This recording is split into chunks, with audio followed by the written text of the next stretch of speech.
Така жива вода, цел моя дръг, камъни, така жива вода, цел моя дръг.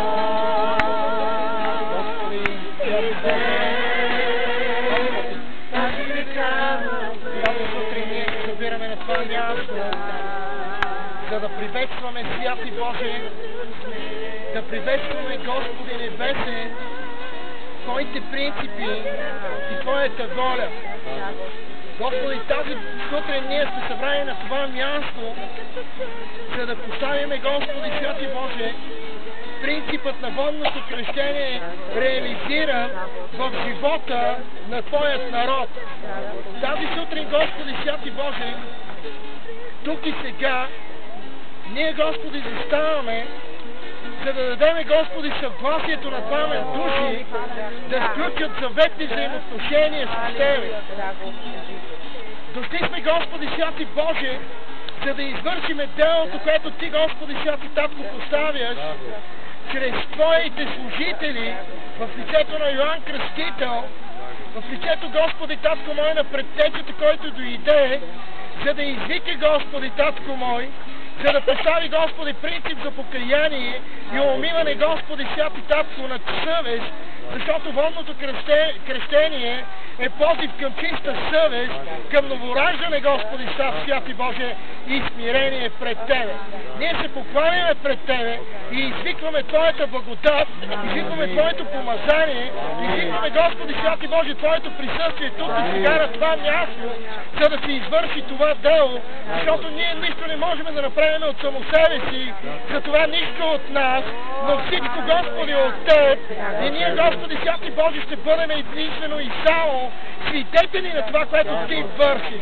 В името на Христос, който е Господ, ние всички казваме Амин. Нека Бог да ни благослови. Скъпоценни души на Господа, днес е един много специален ден.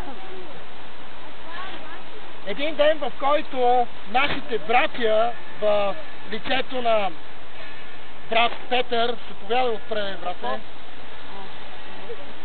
и на брат Олег, заповядайки отпред,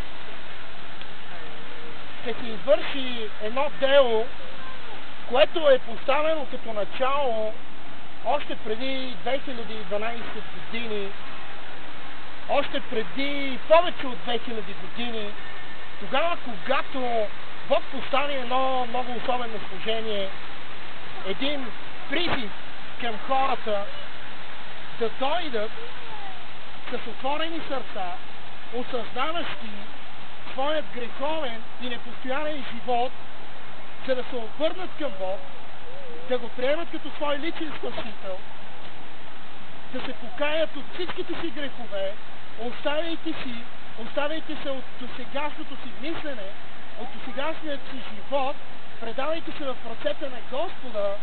Това се казва водно кръщение, защото водното кръщение е кръщение за покаяние. Искам да знаете, че водното кръщение идва от гръцката дума баптизъм. Баптизъм на гръцки означава потапяне. Потапяне, не поръсване, не частично навлажняване, а потапяне. Да се потопиш. Защото в водното кръщение има много символи. Един от символите е смъртта.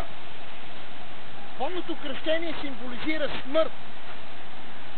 Смърт за светската система, смърт за греха, смърт за плътските пориви, но има и един друг символ, който е възкресение. Защото ако и да умреме, казва Божието Слово, ние ще живееме в Господа Исуса Христа.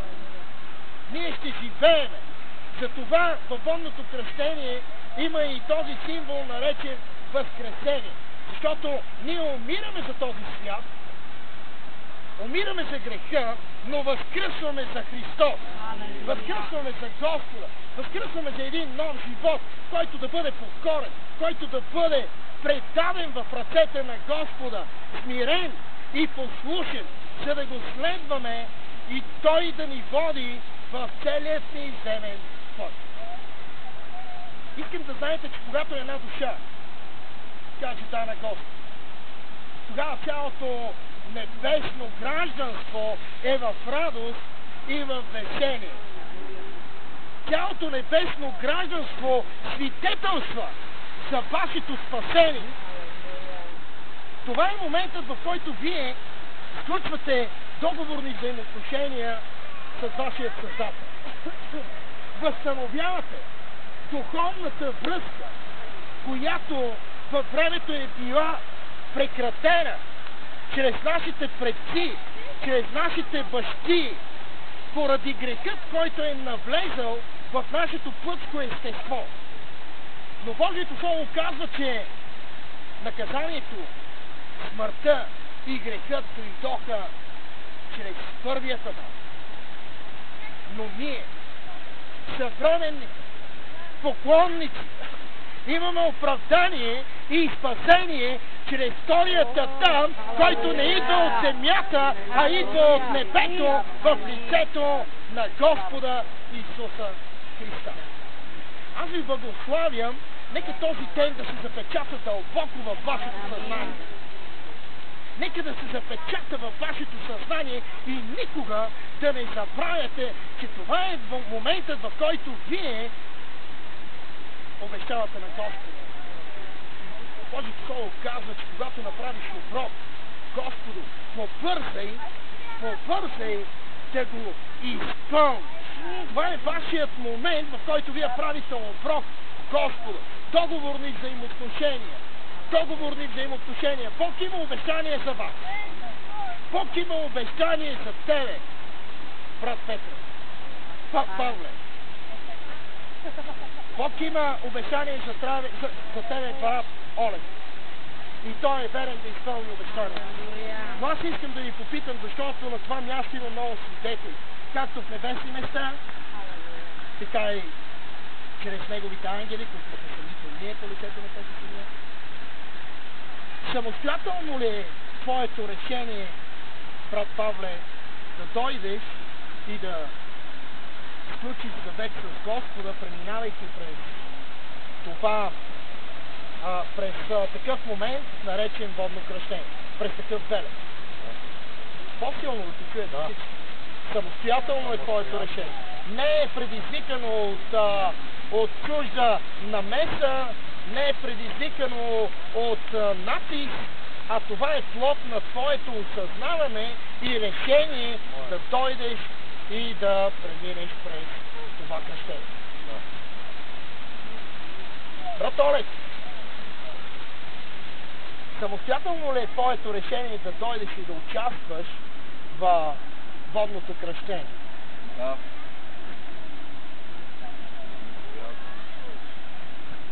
Чрез твоята изповед аз трябва да разбирам, че това е плод на личното твое решение. Да. Защото трябва да знаете, че Бог уважава суверенитета, който е поставен върху него. Това да взимаме самостоятелни решения. Вие сте хора в пълнолетие, осъзнавате и разбирате своята отговорност, задължения и права спрямо Господ. От днес вие имате право да се наречете Божии синове, връщайки се в домът на Отца си, чрез покаяние и умиване. Аз ви благославя. Аз искам да ви прочита само един пасаж от Божието Слово като пример. Защото нашият пример, който ние следваме, не са човешки предания, не са човешки традиции, а е живото и деятелно Божие Слово, което ни насърчава, което ни направлява и което ни дава ясно разбиране за нещата, които вършим. В Деяния на апостоли има един такъв момент, в 8 глава, който е описан, и аз вярвам, че ние всички сме преминали през този момент, но сега е вашият ден. Кажи, сега е моят ден. Алелуя. В 8 глава на Деяния на апостоли от 26 стих, Божието Слово казва така: а ангел от Господа говори на Филип, казвайки: стани и иди към юг, по пътя, който слиза от Ерусалим през пустинята за Газа. И той станата отиде. И ето човек от Етиопия, скопец, велможа на етиопската царица Кандакия, който беше поставен над всичкото и съкровище и беше дошъл в Ерусалим да се поклони. Навръщане седеше в колесницата си и четеше пророк Исаия. А духът каза на Филип: приближи се и придружи тази колесница. И Филип се завтече, да го чу, като прочиташе пророк Исаия, и каза: ами разбираш ли какво четеш? А той рече: как да разбера, ако не ме опъти някой? И помоли Филип да се качи и да седне с него, а мястото на писанието, което прочиташе, беше това: като овца беше заведен на клане и като агне пред стригачите си не издава глас, така не отваря устата си. В унижение отмени се съдбата му, а поколението му кой ще го изкаже? Защото се взе животът му от земята. И скопецът заговори и рече на Филип: кажи ми, моля ти се, за кого казва това пророкът? За себе си ли или за някой друг?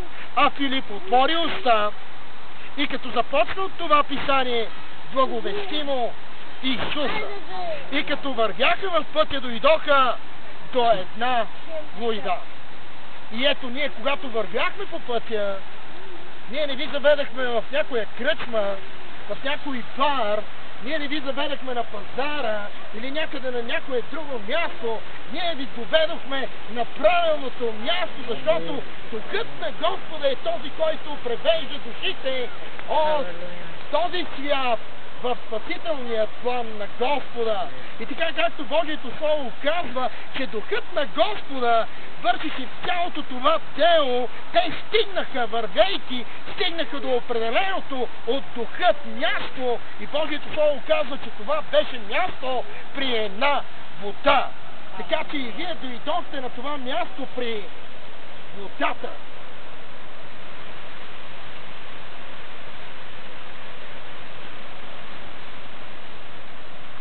И скопецът каза: ето вода, какво ми пречи да се кръстя?